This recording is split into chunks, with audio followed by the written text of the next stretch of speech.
Dita e dytë e panajirit të bujqësisë po zhvillohet me gjallëri në sheshin qendror të qytetit të Lushnjës, ku qindra qytetar frekuentojnë stendat e vendosura nga kompani dhe fermerë nga e gjithë Shqipëria.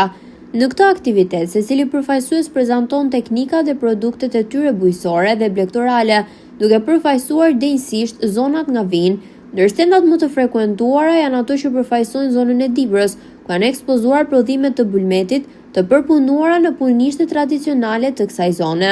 Qytetarët e Lushnjës janë treguar veçanërisht të interesuar për produktet e ndryshme të djathit dhe mjaltit karakteristik të Dibrës, duke bërë blerje të konsiderueshme gjatë ditës së sotme.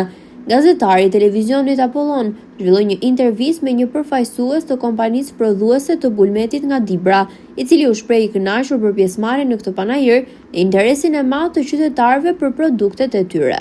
Kemi edhe kemi hapë si punishta, si ekstrakt, 15 vjet biznes kemi, shumë ka, po të se ka shumë që është zhvilluar shumë, ka bu blegtori.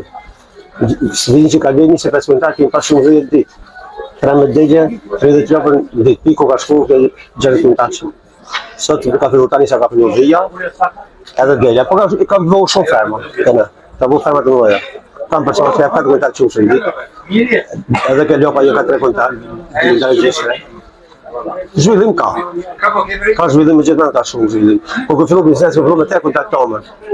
Ose shumë 20, 25, vetëm tek Prodhimi i bulmetit direkt nga fermerët. Direkt nga fermeri merret. Atje kanë për shembull dhëti nuk janë dhëti kështu me ata pancë janë dhëti që rënë shërbim. Hani jashtë 100% e bin. Nuk ka asnjë gjë. Si shikoni panajiri festivalin? Panajiri këtë vit këtu u ka qenë vit. Panajiri është serbian.